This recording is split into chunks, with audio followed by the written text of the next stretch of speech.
Okay then let's start our next page.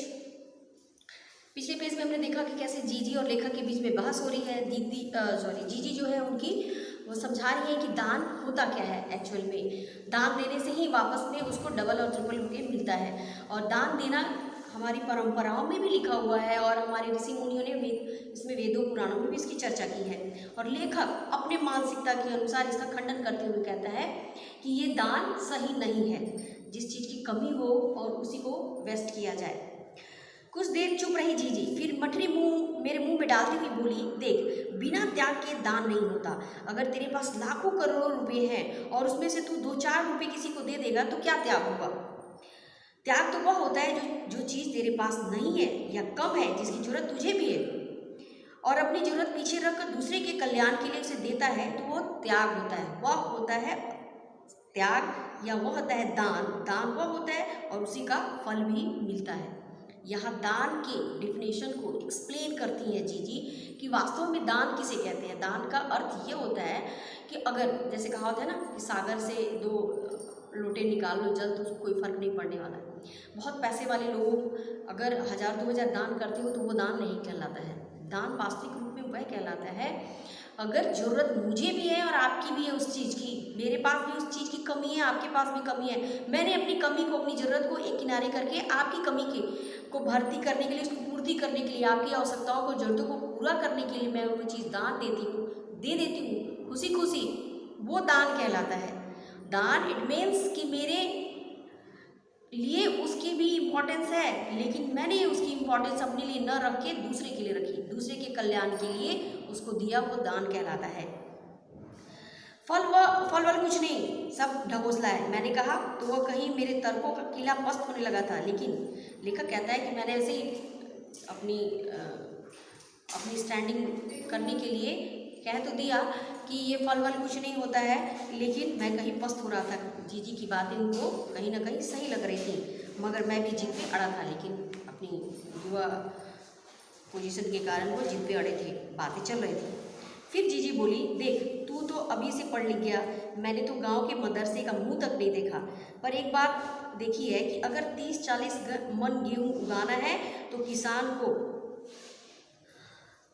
5-6 सेर अच्छा गेहूं अपने पास से लेकर जमीन में क्यारियां बनाकर फेंक देना पड़ता है, उसे बुआई कहते हैं। अब दान के डिफिनेशन को समझाने के बाद वो बहुत अच्छा एग्जाम्पल लेती हैं। एग्जाम्पल के तहत उन्होंने किसान को लिया है और कहा कि जब खेतों से फसल उगानी होती है तो खेतों से फसल उगाने के पहले किसान क्या करता है, अपनी तरफ से गेहूं के दाने अपनी तरफ से खेतों में क्यारियां बनाकर डालता है, तब जाकर उसे उस 5-6 सेर के बदले में कई मन गेहूं प्राप्त होता है। तो वो समझ लीजिए कि किसी चीज़ को पाने के लिए सबसे पहले उसको आपको देना पड़ेगा।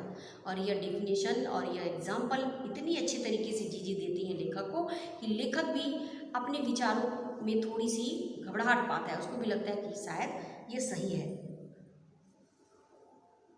यह जो सूखे हम अपने घर का पानी इन पर फेंकते हैं वह बुआई ही है। यह पानी गली में बोएंगे तो सारे शहर, कस्बा, गांव और पानी वाली बादलों की फसल आ जाएगी। हम बीज बनाकर पानी देते हैं, फिर काले मेघा पानी मांगते हैं। जब ऋषि मुनि कह गए हैं कि पहले खुद दो तब देवता तुम्हें चौगुना 8 गुना करके लौटाएंगे, भैया यह तो हर आदमी का आचरण है, जिससे सबका आचरण बनता है। यथा राजा तथा प्रजा, सिर्फ यही सच नहीं है, यह भी सच है कि यथा प्रजा तथा राजा। यही तो गांधी जी महाराज कहते हैं। जीजी का एक लड़का राष्ट्रीय आंदोलन में पुलिस की लाठी खा चुका था, तब से जीजी गांधी महाराज की बातें अक्सर मानने लगी थी। जीजी ऐसे थोड़ी कहते हैं कि एक्सपीरियंस है उन लोगों को, सफ़ेद नहीं किए बाल मैंने ऐसे धूप में। बुजुर्गों के पास तजुर्बा होता है और अपनी इस तजुर्बे के तहत वो किसी भी बात को इतनी गहराई से समझा देते हैं कि सामने वाला अपने विचारों को बदलने पे मजबूर हो जाता है। तो लेखक को भी दीदी ने इतने अच्छे तरीके से एक तो डिफिनेशन बता दिया, दूसरा एग्जाम्पल दे दिया, और तीसरी बात यह कह दी कि अगर हम देंगे तभी हमको मिलेगा। और वो भी बात होती है आचरण की। और अगर अपने आचरण को सही रखते हैं तो हमसे ही मिलकर क्या बनता है परिवार, परिवार से मिलकर क्या बनता है समाज, समाज से मिलकर कस्बा, और कस्बा से मिलकर राष्ट्र बनता है, प्रदेश बनता है, प्रदेश से राष्ट्र बनता है और राष्ट्र से एक देश बनता है। तो अगर इसकी शुरुआत नीचे से ही सही तरीके से की जाएगी, नींव मजबूत होगी, तो पूरी बिल्डिंग किसी भी आंधी तूफान को झेलने के लिए तैयार रहेगी। और इसी तरह से जीजी समझाती हैं कि अगर अपने आचरण को हम लोग शुद्ध रखेंगे, अपना आचरण, हमारा आचरण शुद्ध, इट मीन्स कि समर्पण की भावना होगी हमारी, तो ये सब में अगर ये भावना आ जाती है तो कहीं कोई भी कमी होगी ही नहीं। जैसे भ्रष्टाचार को ही ले लीजिए, अगर भ्रष्टाचार हमारे समाज में लिप्त है, क्यों? क्योंकि हमें संतोष की भावना नहीं है, या फिर हम उसके खिलाफ आवाज़ नहीं उठाना चाहते कि चलो मेरा काम भी वैसे ही चल रहा है। यहाँ एक चीज़ और इस लेसन में आ गई ना कि आचरण को कैसे सही रखना है।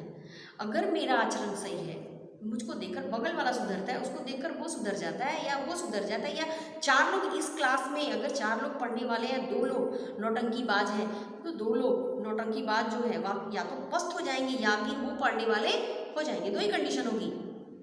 तो अपने आचरण को सुधार कर हम समाज को भी सुधार सकते हैं। समाज को सुधारने से पहले हमें अपने आचरण को सुधारना पड़ेगा। भ्रष्टाचार अगर आपके समाज में है तो कहीं ना कहीं गलती आपकी भी है, या तो आपने उसके खिलाफ आवाज़ नहीं उठाई या फिर आप भी उसमें पूरा सपोर्ट कर रहे हैं। अगर आपने घूस लेने से मना कर दिया तो कल को देखकर अगल बगल वाला भी मना करेगा, भ्रष्टाचार तो वैसे ही खत्म हो जाएगा। देने मैंने मना ही कर दिया लेने से या फिर मना कर दिया देने से, तो ये बातें कहाँ आती हैं कि फिर प्रॉब्लम क्रिएट हो जाएंगी समाज में। वही बातें कहती हैं कि जरूरी नहीं कि यथा राजा तथा प्रजा, ये भी हो सकता है तथा यथा प्रजा तथा राजा। समाज भी नेतृत्व करने वाले को सुधार सकता है या नेतृत्व करने वाला समाज को सुधार सकता है, बशर्ते कि किसी से यह शुरुआत हो।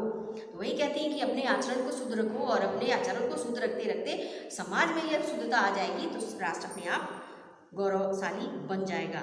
और फिर कहती हैं कि अगर हम 1 देंगे 2 देंगे तो डबल और ट्रिपल हमें मिलेगा, हमारे पुराणों में पहले ही कहा जा सका है। और महात्मा गांधी की बात यहाँ रखती हैं क्योंकि उनका बेटा उस समय जो आंदोलन चल रहा था, भारतीय आंदोलन, उसमें वो अंग्रेजों के डंडे खा चुका है और महात्मा गांधी के पत्र चिन्हों पे चलता है। तो लेखक की जो जीजी हैं वो भी महात्मा गांधी को मानती हैं। इन बातों को आज 50 से ज़्यादा बरस बीत गए और जो कि तो मन में दर्ज है। कभी कभी कैसे कैसे संदर्भों में ये बातें मन को कचोट जाती हैं। हम आज देश के लिए क्या करते हैं, मांगे हर क्षेत्र में बड़ी बड़ी हैं, पर त्याग का कहीं नामो निशान नहीं है। अपना स्वार्थ आज एकमात्र लक्ष्य रह गया है। हम चटकारे लेकर उसके भ्रष्टाचार की बातें करते हैं, पर क्या कभी हमने जांचा है कि अपने स्तर पर, अपने दायरे में हम उसी भ्रष्टाचार के अंग तो नहीं बन रहे। काले मेघा दल के दल उमड़ते हैं, पानी झमाझम बरसता है, पर गगरी फूटी की फूटी रह जाती है और बैल प्यासे के प्यासे रह जाते हैं। आखिर कब बदलेगी यह स्थिति? इस कहानी के माध्यम से लेखक एक प्रश्न भी रख देता है समाज के आगे। एक छोटी सी कड़ी उठाई उसने, गांव की एक परंपरा को उठाकर वो किस स्तर पे ले गया। भ्रष्टाचार के खिलाफ उसने आवाज़ उठाने की कोशिश करी और ये बताने की, या जताने की कोशिश करी कि जो भ्रष्टाचार फैला हुआ है कहीं ना कहीं अपने स्तर पे, अपने लेवल पे हम अगर उसके भागीदारी हैं तो कहीं ना कहीं हम भी भ्रष्टाचार में लिप्त हैं। ये लेखनी जो हम लोग पढ़ते हैं किसी का, कहीं ना कहीं कोई ना कोई संदेश हमें देता है। फर्क इतना है कि कौन उसे सीखता है और कौन उसको कहानी की तरह सुनकर और आगे बढ़ जाता है। तो किसी भी लेसन को अगर आप पढ़ते हैं तो उसे सीख जरूर लीजिए। यह लेसन सिखाता है कि परंपराएं अच्छी चीज़ होती हैं, उनको निभाना चाहिए, बशर्ते कि उससे किसी की बुराई ना हो या किसी का बुरा ना होता हो। अपने आचरण को बदलिए। अगर आपने आप को बदल देते हैं तो ये समाज खुद ब खुद बदल जाएगा। उन सभी चीज़ों के खिलाफ आवाज़ उठाइए जो समाज में गलत हो रही हैं। लेखक ने इस कहानी के माध्यम से हमें यह बताने की कोशिश की है कि बादल तो बरसते हैं, मतलब नीतियाँ चलती हैं, कानून आते हैं, बनते हैं, सरकार चलाती है, लेकिन हमारे गगरी अभी भी फूटी की फूटी रह गई और बैल प्यासे के प्यासे रह गए हैं। मतलब क्या है कि नीति नियम कानून बन रहे हैं लेकिन हम तक वो नीति नियम और कानून या लाभ पहुंच नहीं पा रहे हैं। क्यों? क्योंकि बीच में जो भ्रष्टाचारी है उसको खत्म कर दे रहे हैं। तो हम उस भ्रष्टाचारियों में न आए, और हम अगर नहीं आते हैं और सबने ये ठान ली कि मैं उसमें लिप्त नहीं हूँ या नहीं रहूँगा, तो यह समाज खुद ब खुद सुधर जाएगा और सरकार की जो नीतियाँ हैं वो निचले स्तर तक अपने आप पहुँचने लगेंगी। ये हमारा लेसन आज कंप्लीट हो गया। नेक्स्ट वीडियो क्वेश्चन आंसर की।